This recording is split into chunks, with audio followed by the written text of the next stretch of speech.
Student, आजकल हम Gauss के प्रमेय के अनुप्रयोग पढ़ रहे हैं और आज का हमारा टॉपिक है गाउस के प्रमेय से कूलाम के नियम का सत्यापन। तो आओ मिलकर भौतिक विज्ञान को करके सीखें। अपनी आप कॉपी पेन साथ में रखिए और जैसे हम करते हैं वैसे आप भी करते रहिए, क्योंकि हमने भौतिक विज्ञान को करके सीखना है। ओके, तो कोई बिंदु ओ है, माना कोई बिंदु ओ है जिस पर प्लस क्यू आवेश रखा गया है। प्लस क्यू आवेश इस पर रखा गया है। इस बिंदु ओ से आर दूरी पर कोई बिंदु पी है, ठीक है, जहां पर हमने विद्युत क्षेत्र की तीव्रता का मान ज्ञात करना है। तो इसके लिए हम क्या करते हैं, बिंदु ओ को केंद्र मान करके आर त्रिज्या का बिंदु पी से होकर जाने वाला एक वृत्तीय पथ की जो है रचना करते हैं, एक वृत्त खींचते हैं। इस पृष्ठ को जो वृत्तीय पृष्ठ यहाँ पर है, इस पृष्ठ को हम गाउसीय पृष्ठ कहते हैं। इस गाउसीय पृष्ठ यानी कि बिंदु P पर एक अल्पांश क्षेत्रफल हम लेते हैं dA। एक अल्पांश क्षेत्रफल dA लेते हैं। हमने जो आपको पिछले टॉपिक बताए हैं उसमें भी हमने इसी प्रकार से अल्पांश क्षेत्रफल लिया था। तो ये लगभग जो है एक जैसे मिलते जुलते हैं। आपने प्रत्येक टॉपिक को ध्यानपूर्वक पढ़ना है और आधा सॉल्व तो आपका जो है, एक अगर आपने सॉल्व ढंग से कर लिया है तो दूसरा भी आप जो है आसानी से उतना सॉल्व कर सकते हैं और तीसरे को कर सकते हैं, क्योंकि सारे के सारे एक दूसरे से मिलते जुलते हैं ये तो, ठीक है ना। तो देखिए यहाँ पर इस पृष्ठ पर जो dA हमने यहाँ पर ले रखा है पृष्ठ, छोटा सा क्षेत्रफल, इस पर जो विद्युत क्षेत्र की दिशा है वो प्लस क्यू आवेश से बाहर की ओर होगी, ठीक है।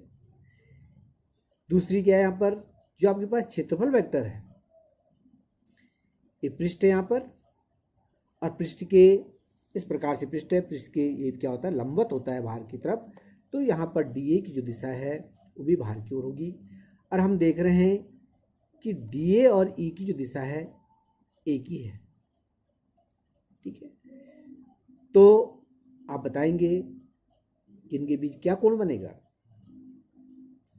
तो इनके बीच आपको पता है क्या बनेगा, 0 डिग्री का कोण बनेगा, क्योंकि दोनों की दिशा क्या है, एक ही है।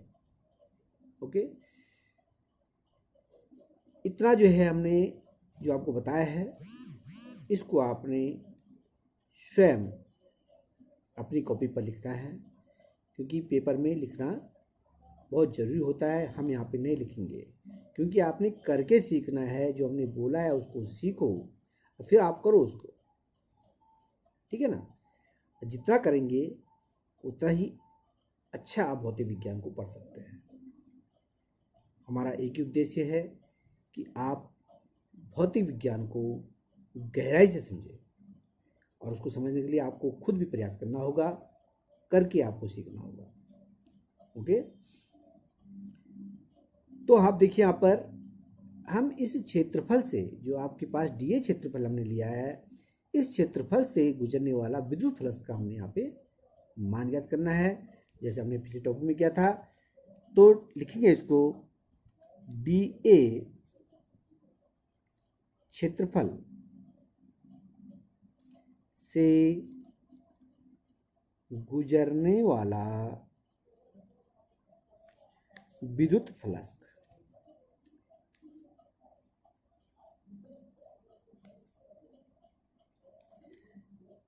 बताइए क्या होता है। क्योंकि क्षेत्रफल छोटा है तो यहाँ से जो है गुजरने वाला विद्युत फ्लक्स उसका मान भी कम होगा, तो हम क्या लिखते हैं इसके लिए डी फाई ई लिखते हैं। और इसका मान कितना होता है ई इंटू डी ए। और ई इंटू डी ए दो सदिशों का अदिश गुणनफल क्या होता है, इसको हम लिखते हैं E D A cos theta, समीकरण नंबर 1। जैसे हम देख ही रहे हैं, बता भी रहे हैं आपको कि यहाँ पर ई और डी ए के बीच जो कोण है 0 डिग्री है, आप भी जानते हैं, ठीक है ना। तो यहाँ पर इसको लिख लेंगे, क्योंकि ई और डी ए के बीच कोण थीटा बराबर 0 डिग्री है, अतः cos 0 degree that is equal to 1। इसका मान 1 होता है, ये भी हम सब जानते हैं, ठीक है। इस मान को यहाँ पर रख देंगे, थीटा की जब 0 और कॉस 0 तक 1, तो हमारे पास अल्पांश क्षेत्रफल डी ए से गुजरने वाला विद्युत फ्लक्स का मान निकल जाएगा। तो इस मान को समीकरण नंबर 1 में रखेंगे। समीकरण 1 में मान रखने पर समीकरण हमारे पास आ जाएगी D phi E that is equal to E into D A, समीकरण नंबर 2, ठीक है। डी फाई ई क्या चीज़ है भाई, डी फाई ई अल्पांश क्षेत्रफल डी ए से गुजरने वाला विद्युत फ्लक्स का मान है। हमने तो पूरे गॉसियन पृष्ठ से गुजरने वाला विद्युत फ्लक्स का मान ज्ञात करना है। तो जैसे यहाँ पर हमने एक अल्पांश लिया, उसी प्रकार दूसरा अल्पांश लेंगे, तीसरा लेंगे, इसी प्रकार से अपने इसको कई अल्पांश में बांट देंगे, और प्रत्येक अल्पांश में से गुजरने वाला जो विद्युत फ्लक्स है उसका मान अगर जोड़ देते हैं तो हमारे पूरे गॉसियन पृष्ठ से गुजरने वाला विद्युत फ्लक्स का मान निकल जाएगा। तो यहाँ पर जो है, जो हम विधि अपनाते हैं जोड़ने की, उसे समाकलन विधि के द्वारा जोड़ते हैं। ओके, तो जो समीकरण नंबर आपके पास 2 है उसका हमने समाकलन करना है। इससे पहले हम क्या लिखेंगे, पूरे गॉसीय पृष्ठ से गुजरने वाला विद्युत फ्लक्स, ठीक है। तो समाकलन कर दीजिए, समीकरण 1 का समाकलन समीकरण 2 का समाकलन करने पर कर दीजिए। तो समाकलन जी लग जाएगा, समाकलन डी फाई ई बराबर हो जाएगा समाकलन इंटू डी ए। ओके, अब देखिए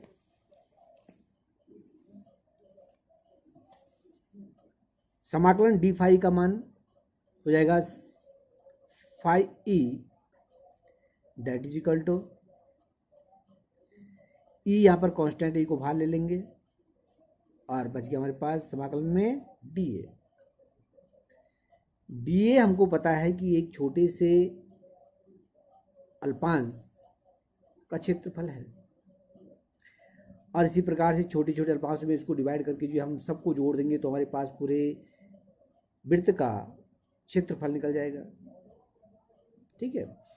और इसको हम मान लेते हैं, माना जो है पूरी वृत्त का क्षेत्रफल क्या है, ए के बराबर है।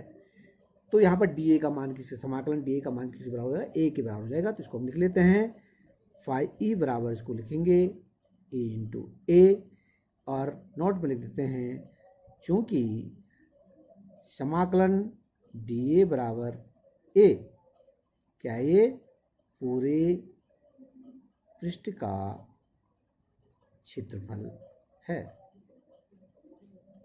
ठीक है। इसको हम समीकरण नंबर 3 मान लेते हैं, समीकरण नंबर 3 हम उसको मान लेते हैं। अब हमने क्या करना होता है, सोचिए, हमको गॉस का प्रमेय याद करना होता है, उसको हमको यहाँ पे लिखना होता है। तो लिख लेंगे हम यहाँ पर गॉस के प्रमेय से, गॉस के प्रमेय से बताइए क्या है, फाई बराबर होता है Q अपॉन एप्सिलॉन नॉट। ठीक है, समीकरण नंबर 4, समीकरण 4 हमने लिख ली है। अब हम समीकरण नंबर 3 और 4 की आपस में तुलना कर लेते हैं। समीकरण 3 व 4 की तुलना करने पर आपको पता लग गया होगा क्या होने वाला है। यहाँ पर फाई फाई बराबर है, लेफ्ट साइड बराबर है, तो राइट साइड भी क्या हो जाएगा, बराबर हो जाएगा। तो इसको हम बराबर कर देते हैं, तो ई ए बराबर हो जाएगा Q अपॉन 4 एप्सिलॉन नॉट, क्या आएगा, epsilon naught, E A that is equal to Q upon epsilon naught. Okay, अब देखिए हमारे पास ए क्या चीज़ है, ए हमारे पास क्या है, ये हमारे पास जो गॉसियन पृष्ठ है, जो हमारे पास क्या है, गॉसियन पृष्ठ है, इस गॉसियन पृष्ठ का क्षेत्रफल है, और ये एक गोल आकृति में है, तो इसका जो है क्षेत्रफल हम लिख लेंगे। इसको हम लिख लेते हैं E इंटू 4 पाई आर का स्क्वायर। क्षेत्रफल का सूत्र होता है 4 पाई आर स्क्वायर, वृत्त का क्षेत्रफल, that is equal to Q upon epsilon naught. 4 pi square को इधर ले आइए, क्रॉस मल्टीप्लिकेशन कर देंगे, तो यहाँ पर E का मान निकल जाएगा, E बराबर 1 upon 4 pi epsilon naught into Q upon R का स्क्वायर। तो इस प्रकार से यहाँ पर हम विद्युत क्षेत्र का मान ज्ञात कर सकते हैं। तो ये सूत्र हमारा निकल गया है, विद्युत क्षेत्र की तीव्रता यहाँ पर कितनी होगी। ओके, हमारा जो उद्देश्य है वो गॉस के प्रमेय से कूलाम के नियम का सत्यापन करना है। हमको कूलाम के नियम को निकालना है यहाँ पर। तो इसके लिए हम क्या करते हैं, जो बिंदु P यहाँ पर है, उस बिंदु P पर हम कोई परीक्षण आवेश Q0 रखते हैं। माना कि बिंदु P पर कोई परीक्षण आवेश Q0 रखा गया है, ठीक है। तो यहाँ पर जब प्लस Q0 आवेश हो गया, यहाँ पर प्लस Q आवेश हो गया है, तो ये दोनों एक दूसरे पर क्या लगाएंगे, बल आरोपित करेंगे। क्या करेंगे, एक दूसरे पर बल आरोपित करेंगे। अब इस बल का हमने मान ज्ञात करना है कि इनके बीच में कितना बल लग रहा है। तो विद्युत क्षेत्र की तीव्रता की परिभाषा से, विद्युत क्षेत्र की तीव्रता की परिभाषा से हमने पढ़ा था E बराबर होता है F अपॉन Q0, E बराबर F अपॉन Q0 या Q नॉट। ओके, तो यहाँ से हम F का मान ज्ञात कर लेंगे। ठीक, तो इसको हम लिख लेते हैं, माना बिंदु P पर कोई परीक्षण आवेश Q0 रखा है, तो प्लस Q आवेश के कारण प्लस Q0 पर लगने वाला बल क्या आएगा, F बराबर Q0 इंटू E। ठीक है, चूंकि यहाँ पे लिख देते हैं E बराबर होता है F अपॉन Q0। ओके, यहाँ पर हम क्या करते हैं, ई का मान रख देते हैं, इसको समीकरण नंबर 5 बना लीजिए। समीकरण